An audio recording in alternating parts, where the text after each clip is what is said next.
Oh, that's a lot better. Yeah. So, how was you?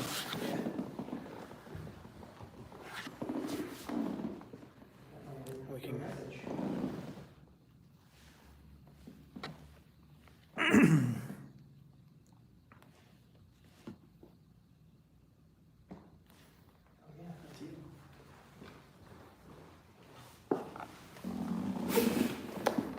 We'll wait for a few folks to jump on here. Guys, don't be shy about saying hello.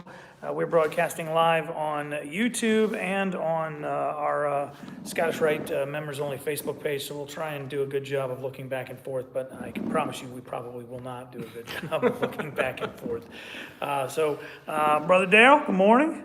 Yeah, we're also on YouTube. Yes, sir, we are. And Brother Stan Dodd, tuning in from down in North Kakalaki.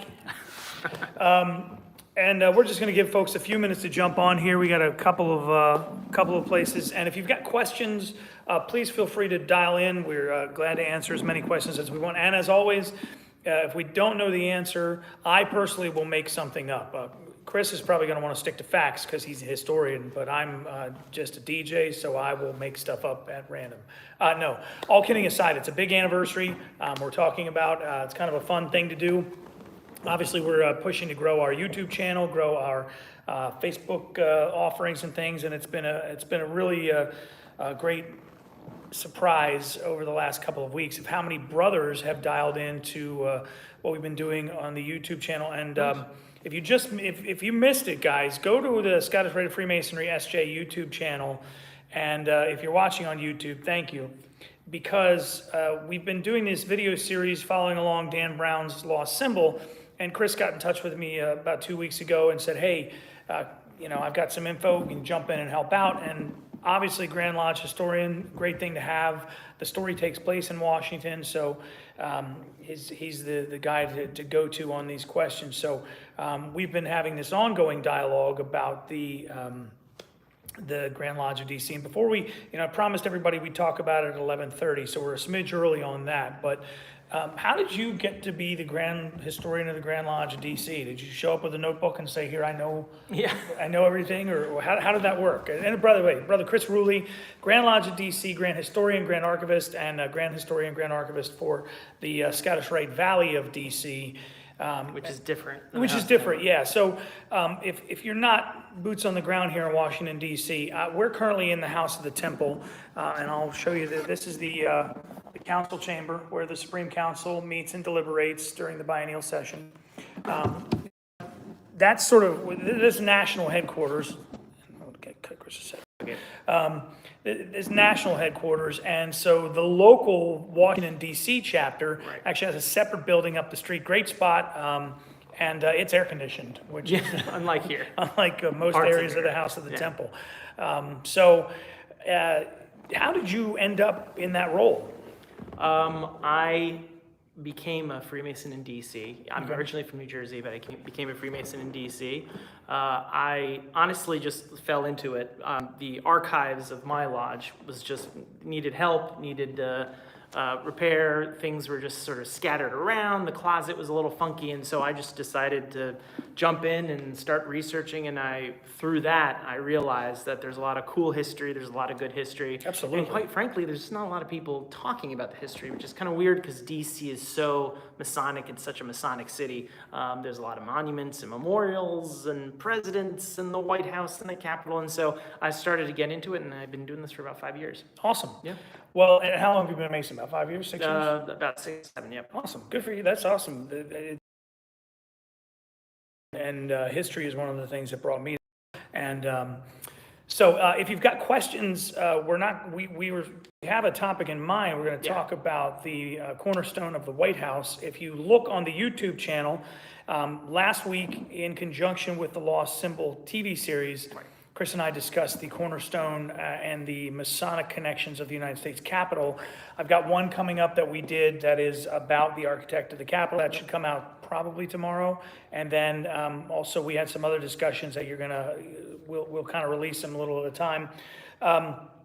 But today, back in 1792, Yep. the cornerstone of the White House was laid. At that time, obviously, it wasn't called the White House. It hadn't been painted yet. So they laid the cornerstone for the president's mansion, the president's palace. Executive palace, yes. executive mansion, president's palace, right? There's Right. many- Take us back there because Sure. it was just a couple of weeks before that they laid the cornerstone of the Capitol. So they're fresh off of that and then into the White House then. Actually, it's reversed. It was the boundary stones for DC, then the White House, then the Capitol. okay, So the Capitol okay. was last, which sort of makes sense because it's like, the people's building, and make sure that it was sort of prominent with DC. So the White House, right, as you said, 1792, and what is it, the 229th? 229 Yeah, is what I 229. think we figured out. And so today would have been the 229th year of the anniversary. And so the idea was DC back then, right? So George Washington, too busy to really manage and organize. And so he appoints three project managers, the commissioners of DC, to oversee the project. And in addition to Andrew Ellicott and a guy named Pierre L'Enfant, which we'll talk about maybe in another video, they are basically setting up everything, getting things ready. They're figuring out where the quarries are. They're pulling in the stones. They're doing all those things necessary.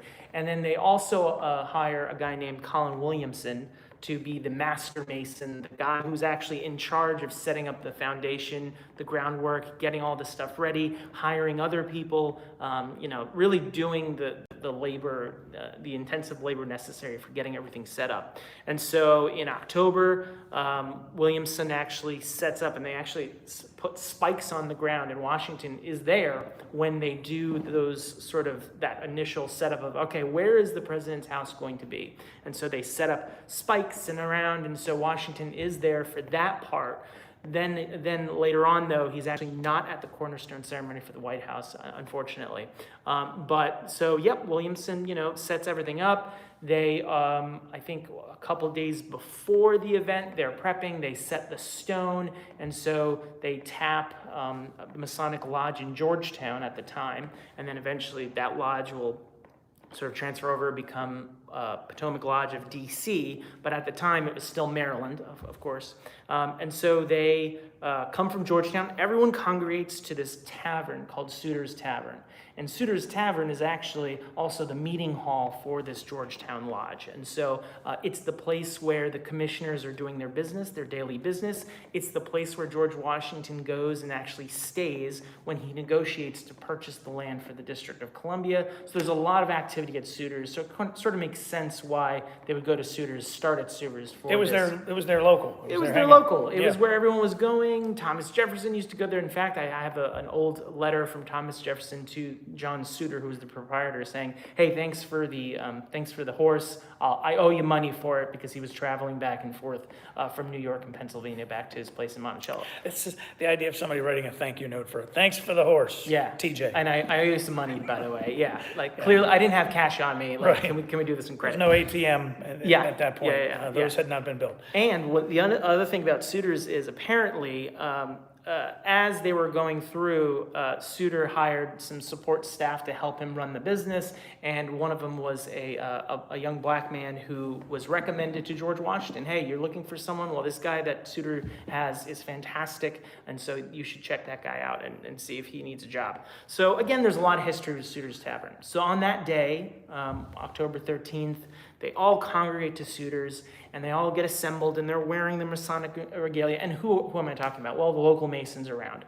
Likely Masons from Alexandria, Washington, number 22, who was the lodge across the river, was also associated with George Washington.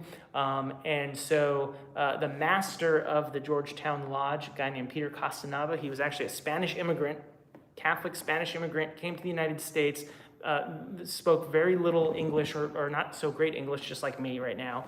And he was served as the master that year. A year or two later, he would become the mayor of Georgetown. So he was obviously a prominent Georgetown member. They all assemble and they start to march. And they're basically marching from the procession from Souter's Tavern to the spot where the White House would eventually be. And it takes a couple hours. I mean, it takes a couple hours in DC in terrible traffic Sure. anyway to get from Georgetown. By car. Yes, by car. It takes a couple hours just to get through DC traffic. So it sort of makes sense. But at that time, DC was still, 98%, let's say, of DC was uninhabitable. Forest, creeks, valleys, lush hills. It was still wilderness. It was wilderness. It was wilderness. And they're marching through in Masonic regalia with banners and music and things are happening. And they're marching through the district, or, what will eventually become the district, to get to that spot. And so they get to the spot. And unfortunately, we don't have a lot of good information about, we have a hit of what the big points were, right? So they lay the cornerstone. There's a brass actually, engraved, which has James Hoban, has Williamson, has the president, has the commissioners, and that plate is placed below the cornerstone, and then the cornerstone is placed on top of it. Very similar to what happens with the Capitol cornerstone, the same type of ceremony. And so there's a nice engraving. It gets placed on the bottom. There's certainly a speech, a prayer that is done, and then they go back to suitors, and they basically have a really nice banquet at the end. And so we see that in the banquet, there's like 13, or actually more, I think there was like 17 toasts, like Wow. One to the writer of Common Sense, one to the American government, one to the French nation who supported the country, one to liberty, one to the, So any excuse to tip the glass back a little bit as they were taken. Exactly. And it's like, considered like one of the best table lodges or festive boards you've probably ever seen if you are participated. Now, we talked a little bit about this with regard to the cornerstone of the United States Capitol. Yeah. The one for the White House is a little bit more infamous. And if you've got questions, please feel free to drop them in there. Brother Dean Albin asked you a question he knows the answer to already. Is there a White House stone here at the House of the Temple? Yes, in our Americanism Museum, there is a stone from the White House. In the temple, in one of the museum spaces downstairs. I'll talk about that a little bit. And it's a stone that was given by Harry Truman, and I believe most Grand Lodges in the country have something similar that was gifted to them by Truman when he was president. He went through a whole renovation process, the first major renovation process the White House had ever undergone, and he gave stones out to everybody. And you can, on that stone, very clearly see Masonic maker's marks for, basically stonemasons signing their work. So kind of a cool thing, but we definitely have them. But if there are questions, please feel free to hit them up, and we'll do our best to answer them. And again, Chris will know the answer. I'll make something up, so listen to him. And you did a great job. Now, I do want to add to that, though, what Dean was talking about. So the stones, so there were several renovations that were done before Truman's, but Truman's was definitely like the biggest one. Right. I think a piano fell through the wall or through the ceiling, and they realized gutted huge, large swaths of the interior of the White House was gutted and renovated and updated, and so that was part. And so what you're talking about was, well, at the time, as part of this renovation process, there was several workers that identified the foundation. There were markings on the foundation. There were marks, as you mentioned, and so they started to look around and go, well, where these markings comes from? They didn't really know, and so Truman actually was so fascinated by this project, the renovation, that he was in the trenches sometimes, just watching the guys. He was so active. He loved to talk and engage with the guys, and so to him it was important that he be there. And so as they were giving him a tour of what they were working on, he spotted it, and he goes, well, wait a minute, these are marks. These might be Masonic marks. And so he tapped the Grand Master of DC at the time, who was also the mayor, or one of the three commissioners, because they didn't have the mayor at the time, a guy named Rena Camelier, who it was a federal city at the time, so it was still controlled federally by Congress. Yeah, that's right. Well, Camelier was not only a Mason, not only the DC commissioner, but he was also would eventually become the deputy SGIG for DC. So there's a little bit of a Scottish Rite connection there. Well, Camelier basically says, okay, well, we can start to identify as many of these and start to cut them up. And so basically Truman wanted Grand Lodge of DC to start to cut and manage this project of giving them out. And so they were effectively given out, once they discovered it, they were given out, I think there were 100 stones cut. And so one went to most of the Grand Lodges, and then the York Rite bodies, the Scottish Rite bodies got them as well. And so there was a really good effort, I want to say in 2007, by Mark Tabbert over at the memorial to bring as many of those stones back. And Mark did a lot of great research on the origin of those stones. There's actually a book, and so let's take a step back. So the marks, they were trying to figure out where these marks came from.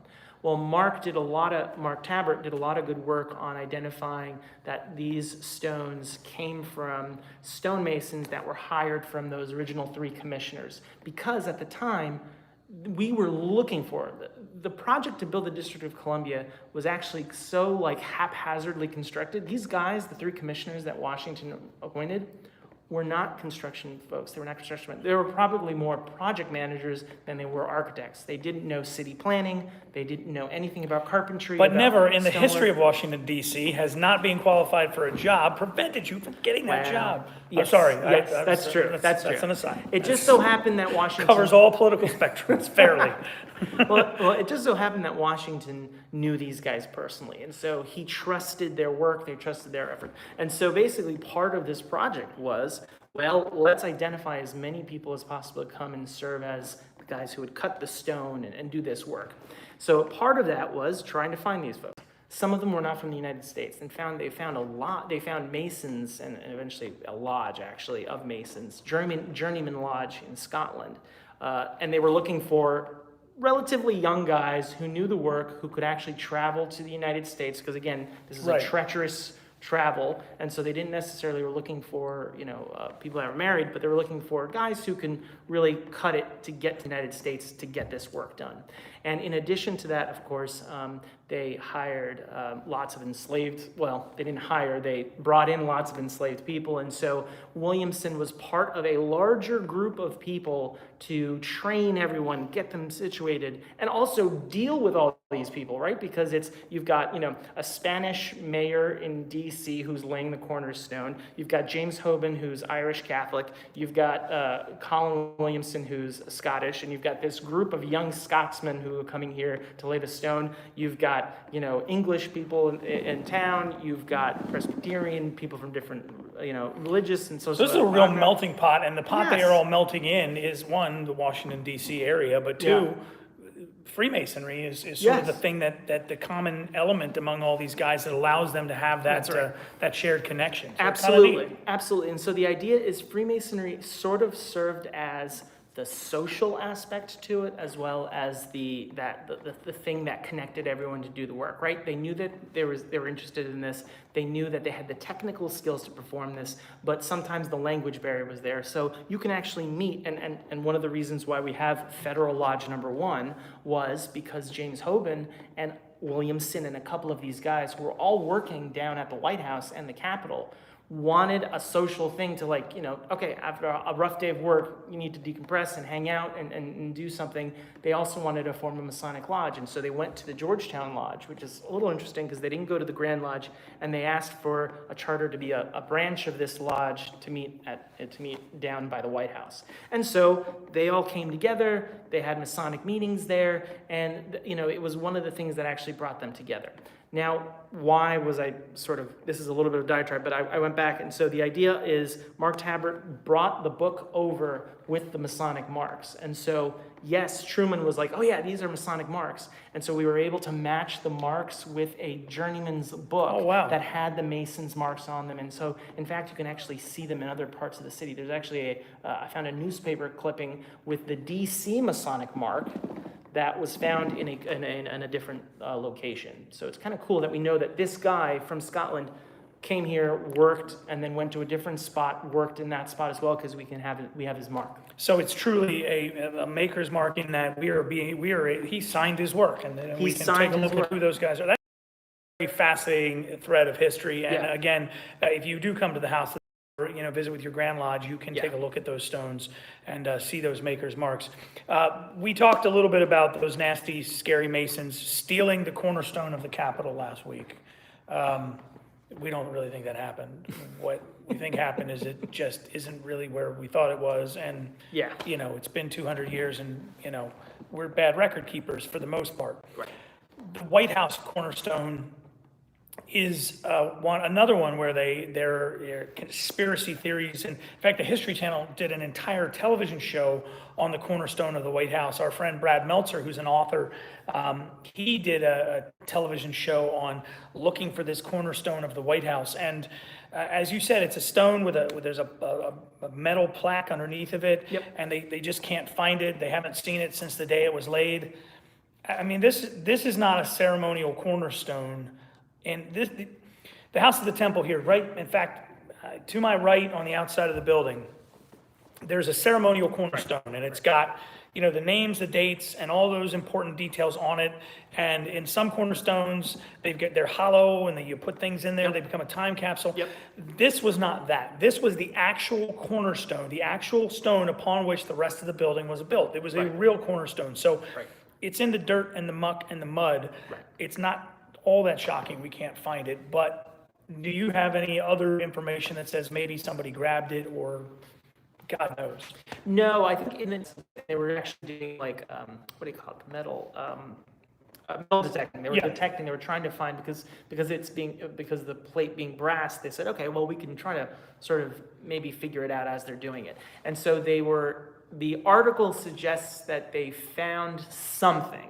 They didn't know if it is the plaque, but they found something in the general vicinity of where it would be. The other issue that we haven't talked about is that, well, we're talking about the first building that was built. The building was torched around 1814, right. So there are some issues of, well, are we talking about the original? Did it move at one point? Was it renovated? And again, back to these ideas of, not a lot of good record keeping. We don't necessarily know if, to the extent of the rebuild project, because Hoban was back on the rebuild project in addition to some other guys who previously worked on it. And so, thankfully, the fact that it was in 1812, not in, 1850 or something. Right. It allowed the original architect to work on it and to go back to what he was trying to do. The problem is that we, again, bad record keepers, good Masons, bad record keepers, we just don't have a record of it. So I'd like to think that the stone, the two theories that I'm leaning on is during the Truman renovations, it was accidentally destroyed. And they just didn't realize, because they were really going and bulldozing and really breaking through. And this is the first time they're using modern equipment to go and do things in this building. So. Yeah, and you can Google online the photographs of like the gutted. I mean, it's immense. It's intense. You can't believe it. It's like practically the outer facade is the only thing that they kept. Everything else was gutted below. And so I'm not surprised if they would do that. Now, the thing that gets me is, well, Truman being a Mason, being a past Grand Master, being very active in Freemasonry, he would want that, be able to find cornerstone. And so the only reason we even have a record of it, so up until the Truman, we didn't even know about the cornerstone ceremony of the White House. In fact, it was a librarian in Charleston, South Carolina, who found a one, block of text that talked about the event. But the event basically came from a letter from a friend in Philadelphia who was there at the event and was trying to share this information with his friend in Charleston. And so it's just like a small piece of information. So all the information I told you was corroborated because it's accurate to the people and the places, but we really don't know a lot about that information other than that. So if you're just jumping on here, to do a little reset, talking with the Grand Historian, Grand Archivist of the Grand Lodge of Washington, D.C., Brother Chris Ruli, and discussing that today is the 229th anniversary of the cornerstone laying of the White House, and what has happened throughout the years and different Masonic / White House connections, if you will. If you do have a question, you can drop it in, and we'll be glad to try and tackle it for you.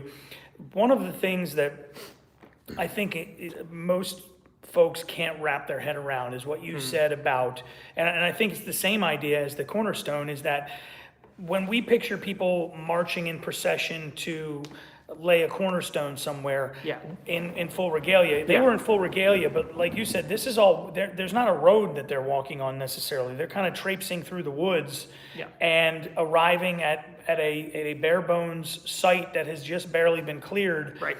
And so, in our brains, we can't divorce ourselves from the modern layout of Washington, D.C. It's, they probably went up K Street. No, they didn't go up K Street. There was no K Street to go up.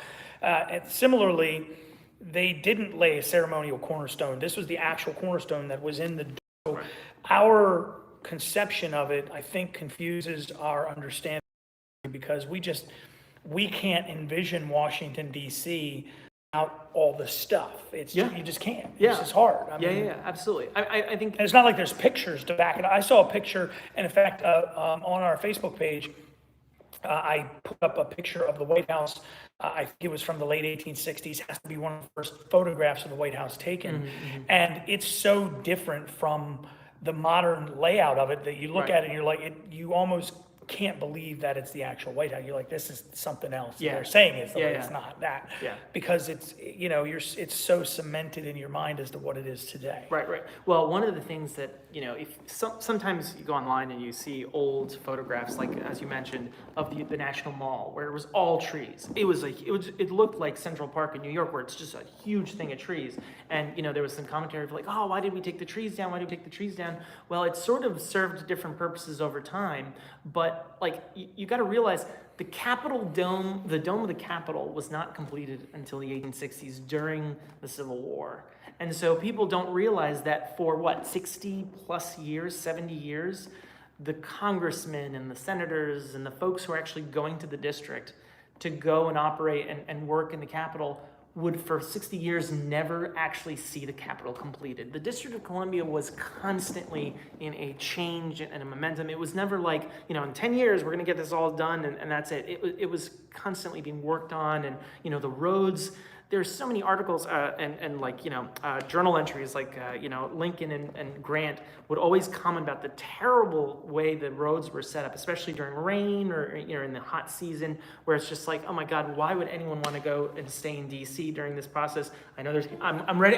I can feel the We're commentary honoring coming. that tradition I'm feeling today. the commentary coming. Yeah, We're honoring I'm the feeling tradition it. of I'm endless feeling it. construction in Yes, Washington, D.C. yes, even I know. today. Walk out on 16th Street and Yeah. you're just gonna, you can't, Exactly. it's intolerable. But Yeah. behind us at the House of the Temple, there's a huge construction project Yeah. going on. So we honor that constant tradition of never-ending traffic and construction in Washington. Yeah. So I want to mention, we talk about the mess of the streets. Yeah. So let's place blame where it belongs to a certain extent and give folks a little bit of a sneak peek about Charles Pierre L'Enfant, Yeah. who is the guy who laid out the map of Washington, D.C. And he catches a lot of grief by conspiracy theorists because he's hidden these Masonic emblems in the layout of the city, and these are the same. Oh, look, that's clearly the Masonic square, or it could be just two streets going side by side. Yep. It just looks that way. So L'Enfant, let's do it because what brings L'Enfant up for us is we've been talking about the things that have been brought forward in the Lost Symbol, which is on Peacock TV. And the episode number 4 talks a lot about L'Enfant, and it's actually a really fun episode. So when you watch it, there's some things in there that I had to look. I was like, this can't be true. It's absolutely true. So it's kind of cool that they blurred that line between reality and fiction. But L'Enfant, a Mason, a strange history in him, and catches some grief for being the guy who hid all these Masonic symbols in the streets. So tell us a little about Brother Charles L'Enfant, Charles Pierre L'Enfant. Sure. Well, I think. By the way, according to Radio Guy rules, I have to say Charles Pierre L'Enfant. I have to say it like that. I Radio can't just Guy say. rules. I can't Love it. say it otherwise. It's just the fact. I have to say L'Enfant. All right. Sorry. Go ahead. Pierre L'Enfant, Right. Charles Pierre L'Enfant.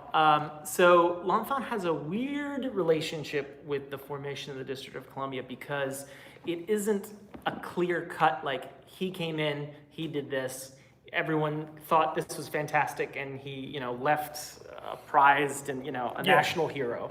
And I think that speaks to what I talked about before, where we mentioned that, Washington, too busy to run this and set everything up, because remember, when the district was formed in 1790, the Residence Act, they were looking to, let's get all the federal buildings in 1800. Let's get everyone into the city as much as possible, just let's get this thing done. And so for 10 years, it was like the biggest project, rushed project. And so Washington, again, looked for the 3 commissioners. He then hired Ellicott and L'Enfant, and there's a little bit of tension between Ellicott and L'Enfant because L'Enfant had his specific vision in mind.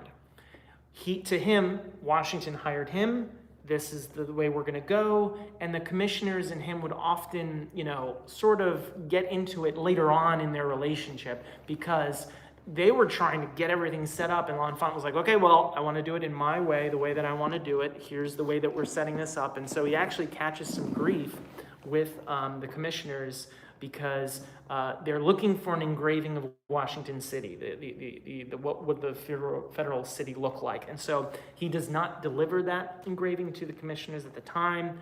They look to Ellicott and says, well, Ellicott, actually, I remember I'm part of this plan. I actually know what the format will look like. And so he sort of goes around L'Enfant at time, and Ellicott actually delivers the plan based on his designs. And so there's a little bit of back and forth. There's a lot of tension between L'Enfant and Ellicott. And, eventually that gets to Washington. And Washington, again, busy guy, like, just get this done. I don't really need to hear about all this technical stuff. Like, just get this done. And so there's that issue again of when L'Enfant, his personality, the things that he believes that we need to get done, and he clashes with the commissioners, clashes with Washington, until Washington basically just that they terminate that relationship.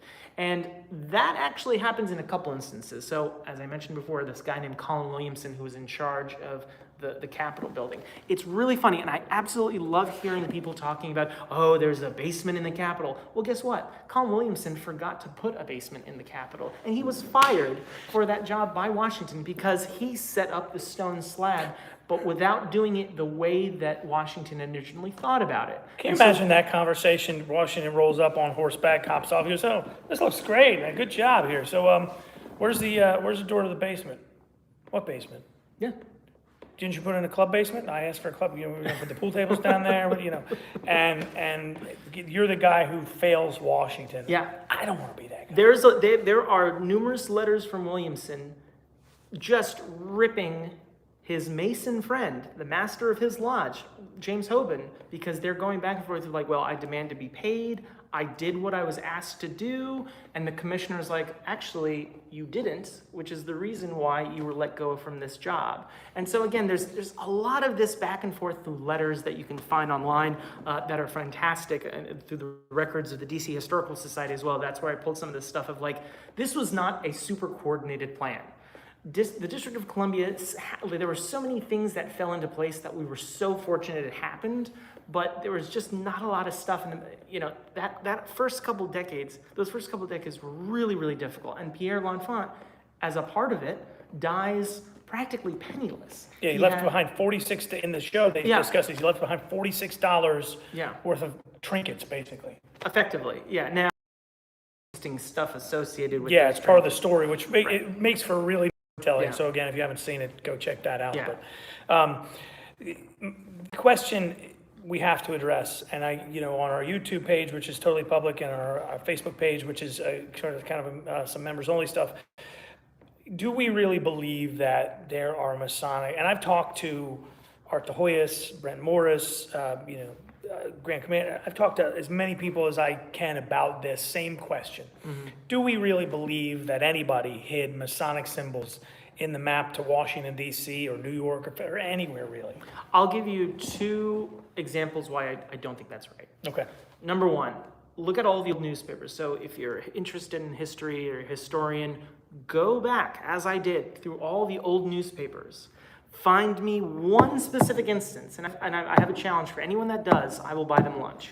Find me any specific instance where the streets of Washington are referenced or any of that, and I will buy you lunch. There isn't any. I've gone through them, I've looked, I can't find any. Now, am I a bad researcher? Perhaps, and I just haven't seen like the first page of the first edition of this newspaper. But quite frankly, in the setting of the public newspapers and everything, where there are lots of Masonic references, there are references to processions, there are references to St. John's, evangelists. Yeah, and we've talked about this before. Exactly. As a secret society goes, we're terrible at it because we're in the newspaper. We for publish a lot everything. of things. We publish records. We're not shy. We publish when we're meeting. We publish where we're meeting. We publish congratulations to the guys who become Grand Master, Grand poobahs, whatever you want to call them, we publish all of that, and we've had a history of publishing that. But there has been no reference to that being made. There's been no reference to the streets. There have been no reference, and even attacks against Freemasons saying, look at those Freemasons out there, they set up these weird stuff, nothing. Now, the other point that I said, because I said that there were two, anti-Masonic period. Here's a time and place where it becomes a political party, not a strong political party, but a very influential party nonetheless, in a sure. way, yeah. And there is, again, no reference made to Washington, D.C., no attacks being written, no critical written pieces about, oh, these Freemasons are building street signs with all these interesting things. So, again, I ask you, go to the original documents, go to the newspapers, go to anything, go find this stuff. I think it was just a really great thing that got published for marketing. I mean, really great thing from a marketing perspective in the last couple of decades, but it does not represent the actual history. Yeah, they wouldn't have kept it a secret if they had done that, because they had no impetus to keep it a secret. They were, again, not shy about Masonic things being Correct. a part and parcel to the United States government and what was going on. And again, we've talked about this idea of Masonic nepotism, where Masons look out for each other. Well, yes, but you look out for each other because you end up becoming friends, and so it really doesn't have anything to do with Masonry in and of itself, but rather once you get to know someone and they're a human being, Yeah. and like the thing we discussed was in a job interview. Yeah. If someone sits down across from you and they happen to go to the same college as you, Right. well, they're not just some random person anymore. Now they're a human who has a similar experience. Yeah. Masonry is much the same way, but so is, everybody who's an Orioles fan, long suffering that you are. Everybody who is, who went to a particular college, if you went to a Greek letter organization, but this nefarious hang tag or dark cloud is only applied to Masonry, and whether it's because we're older or because, you don't graduate and stop going to your Greek letter organization, or, your team won the World Series at whatever that is, it gets applied to Masonry. And I just don't think that's a thing. Well, also, if you just take the common sense approach of, even if there were Masons out there who wanted to be more popular with other Masonic brothers and they want to get their name out in recognition, if they had that information, they would obviously use that information to make that public. You want to be the guy, the researcher, that finds that one document that claims that there was a meeting with George Washington, and they said, okay, well, you know what's really important? I know I have all this stuff to do, and I'm busy by the way, you guys are literally bickering and fighting about this, what is going on about setting up the district. But by the way, let's have a meeting to talk about where the streets are going to be lined up. Let's take time about. We need to make sure we hide the schedules. square and compass in there. Yeah. And all. Meanwhile, Hoban and Williamson, all these guys are fighting each other because they're not getting their work done. Well, let's take time out of our schedule to identify places to talk about these streets. And that's such a great point to make. And we have this idea that these were such refined characters. And every time I watch on television, there's some big political fight happening and people say, oh, that's not the way it used to be. I'm reminded that at the Constitutional Convention, when there was yelling and screaming and throwing of things, Benjamin Franklin, who at that point was quite elderly, stood up and said, gentlemen, let's sit down. And there were a lot of Masons in that room. Right. Franklin stands up and there were lots of great stories of Masons who, worked and met, presidents of the United States, and, the presidents served. So it's really great. It's good to see. Brother Adam Hannon, good to have you guys. And brethren, everybody who tuned in today, thank you so much for joining us. I hope you will do us a favor, especially if you're on our members-only Facebook page, is bounce over to the Scottish Rite of Freemasonry YouTube page and subscribe to that channel. Helps us out a lot. It's been, when we set that up, Chris, what we were hoping was that it would be for people who were not Masons to come and get the, listen, I'm all for the lost symbols, having a lot of fun with Freemasonry and using it as sort of a character in the story, just as Dan Brown did. It's a lot of fun, and certainly appreciate them shining a light on Freemasonry and using it in that way. But what we've done is we've gone and said, okay, well, here's what the story says, and then here's what the truth is, and why we're having these discussions about these different Masons and different Masonic symbols. But a lot of it a lot of brothers have been tuned in, and I realize this because, we're giving it to them in a fairly accessible way. So it allows us to have these discussions in a sort of a simpler term, because a lot of guys can go down that deep dark rabbit hole of esoteric stuff, But that does get to be a pretty deep, dark rabbit hole. And some guys are more interested in what I'd say, sort of a casual conversational history and understanding of things. And so I thank you for helping us bring that to folks. So, Absolutely. If you've got another question or anything for Brother Chris, feel free to drop it in. We're going to hang Happy for to just another answer. minute. So I know you've got a bunch of different projects that you are working on. Sure. Is there anything you want to drop a hint about, or you want to keep it all close to the vest still? Well, for those of you who have the Scottish Rite Journal, the New Age article that came out with Mark Dreisenstock and I, that was a project I've been working on with Larissa, our librarian, of digitizing the transactions as well as digitizing Our the New librarian Age. here is like human Google. Yeah, She yes. really is. Oh my Yeah, gosh. Yeah, she in fact probably knows more Masonry than Masons do. Oh, I would 100%. argue. Yeah, 100%. Yeah. And so Larissa and I, during the COVID, during the early stages of the COVID lockdown, we were like, we need to get this stuff digitized because the New Age and the transactions of Supreme Council are so important. And so we were just like, okay, we're gonna digitize this stuff. And so we've been working on digitizing them. I'm excited to see what we're gonna do with that to make sure that folks get access to it. The New Age, yes, is a publication of the Scottish Rite, but had so much other stuff involved. Esoteric, but like Grand Lodge stuff from different Grand Lodges. And so if you get a chance to take a look at that article, you'll really see that for me, all that history is there. It's waiting for Masons, waiting for guys to take the technology, do the digitization. Like, I'm a big proponent of let's digitize as much as we can and get people to get access to this stuff. Oh God, yeah. There's so much history sitting in, and shout out to Brother Hal on our YouTube channel from California. Brother Hal, thank you for dropping by. There's so much history just sitting in filing cabinets. Yes. And here's for instance, my Blue Lodge was founded in 1809. The first junior warden had been a member of Washington's Royal Guard.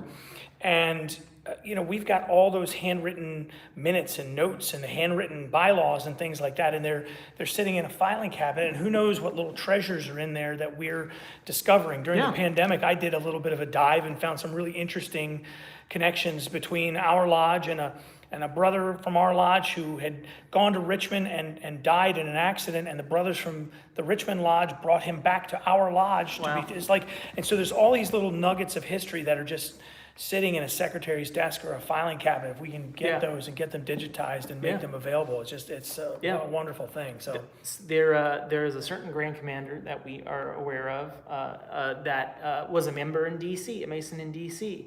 Those records still filed up in a filing cabinet somewhere, and that's information that it's like, oh, wouldn't you like to know the history of the guys before you, all the cool things that they did? Yeah. I mean, especially in DC, which I certainly think when I do presentations in other jurisdictions, I think people are like, okay, this guy's loves to talk about DC because it's such a there's a lot of stuff going on.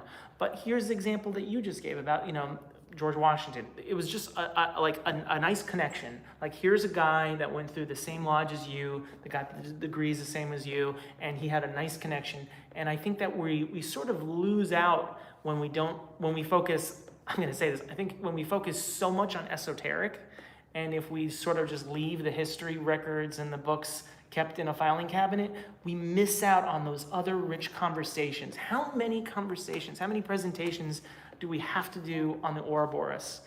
now hang on, hold on. I'm playing devil's advocate for you. Meanwhile, there's a lot of interesting artifacts and history and people that it's not been referenced. I love esoteric stuff too. And to Masters of the Royal Secret, this will make sense. Yeah. It's all about balance. It's all about providing both things. And that's the beauty of the Scottish Rite, is that we have guys in the Scottish Rite who can do those kind and dig into exactly what that Ouroboros means. But then we've got guys like you who are digging into history. Right. And I will confess that I go more down the history, the rabbit hole history. Sure. And I got sucked into one of those. I wrote an article, I guess about this time last year, about there's two I wrote, one about Houdini and one about Pike. Pike's alleged fake death. They killed him off accidentally in the newspapers, and he showed up in Washington, D.C. and attended his own wake. yeah, And I wrote an that's right. article I about heard it. about that. And like, this is one of those little rabbit holes where you catch a little wind of something, and then Yeah. you're like, I got to chase that down. And Yeah. just, like, I had to find all of Houdini's exact dates for everything. And I was doing this and spent weeks and weeks on it. And I thought, no one cares. No one cares about this. This is tough. Yeah. But like, I did, and I know you're doing the same thing with a lot of different areas. So, Yeah. Guys, if there's something that in masonry that grabs you like that, go for it. Yeah, man. yeah. And I think when you, and one of the reasons why I said let's do more digitization or let's support digitization is because sometimes they don't know that stuff exists. Like, I come into this library and Larissa's like, hey Chris, did you see this book from 17 or 1800? And I'm like, no, I didn't know about this, Larissa, because it's stuck in a library somewhere which no one's Right. talked about it. And so I think the nice thing about digitization is it gets other guys involved. It gets us easily to transact and to share that stuff with people. So now I don't necessarily need to mail an entire book to you, but I can send you a couple pages from an old New Age, and we're just like, oh, this is really cool. This interesting story about a sarcophagus by Andrew Jackson that was given and donated to Andrew Jackson. So here's a cool story from the New Age. There was a brother who was traveling abroad in Egypt. He found, actually I think it was Persia, he found two sarcophagi, I guess it's called. Sarcophaguses? Yes, no. Whichever it sarcophagi, I is. guess. Sarcophagi. Clearly I'm not, clearly, yeah. I understand I know Yeah. what you're saying. Yeah. Carry on. And so he purchased two of them. They were empty, but they were beautiful and ornate. And then there's an article in the New Age, I think it's a one-page article, that he brought them over to the United States and he presented them to Andrew Jackson. Well, he sent a letter to Andrew Jackson saying, hey, listen, when you die, I've got this beautiful or ornate sarcophagus that we can put you in as a tribute to all your work and to the things that you've done for the United States. And he basically sent a letter back going, really nice, great idea. Dude, thank you, but I don't want to be the first president that gets put into a sarcophagus that makes me look like a king. And so he wanted to remove that idea away. Now that is a one-page story in the New Age from 1937 or something. And those are just interesting stories. Now Yeah. it's a brother-to-brother interaction. So, it's pretty cool. absolutely is. And I guess we should mention, if you go to scottishrite.org and go to our library, you can actually make a donation for a book plate where your name can go on the inside of a book that will help preserve and care for some of the library stuff. So Nice. We should grab Larissa at some point in time and talk a little bit more about that program, because it is a really neat one. Yeah. And Absolutely. especially if there's a particular book you have interest in, maybe a relative is mentioned in it. My buddy Dave, his grandfather was big into the Knights of Pythias, and there's several books on the Knights of Pythias. Yeah. So maybe he wants to donate. Dave, I'm hitting you up. Maybe he wants to donate some money to preserve that part of the collection. So It's a great idea. something you should consider, because that's an affordable thing that you can do. Some of these $1,000, if you've got kids and you're still a working man, you might not be able to make one of those larger donations, but donating to a book plate or something, that's something that you can do to help preserve that legacy. So Very definitely cool. something worth checking out. We've had a lot of different conversations today. I thank everybody that has tuned in and stayed tuning in, and thank you so much, Brother Chris. Our next video, we're going to chat, as far as gets released, is about Oak Hill Cemetery, which is something that gets sort of mentioned in the Lost Symbol. Yep. And then you and I are also going to sit down, talk a little bit more about L'Enfant and a couple of other keep this video series going. Even beyond the Lost Symbol television show, we're going to kind of continue to do some of the same things and set the record straight and bring that conversational information to folks that they can then go and sit and talk to other brothers about, because I think it's such an important, what's Ben saying? Oh, Brother Ben, thank you very much. Brother Ben is one of the geniuses behind a lot of our web offerings and things, so I guess Awesome. I shouldn't... I'm sorry, I didn't mean to put you on blast, Ben, but he's done a great job and has been really helping bringing some of these things that they're more accessible for folks to be able to see. So Ben, thank you, and Chris, thank you, and we'll let everybody go to lunch. We're gonna go get some lunch, and Somebody did text me and ask me, it actually kicked us off of YouTube for a minute, text me and asked me, why aren't you guys down in front of the White House doing this? As we mentioned, the great tradition of construction in Washington, D.C., if we were to do that, you literally wouldn't be able to hear us for so much construction. If you open either the front door or the back door of this building right now, there's literally dozens of construction crews working, so you can't even hear yourself think. So that's why we're not in front of the White House. In fact, when Chris and I talked over the weekend about this, I said, hey, we could go down in front of the White House. And then I drove past there this morning. I was like, nope, forget it. It's not happening. So, but thank you very much for doing this. Brother Tim Dykes, past master of my lodge, thank you, brother, for dropping by. And everybody, we will see you soon. Please jump over to the YouTube page if you're on Facebook. Does help us out, and really would appreciate that.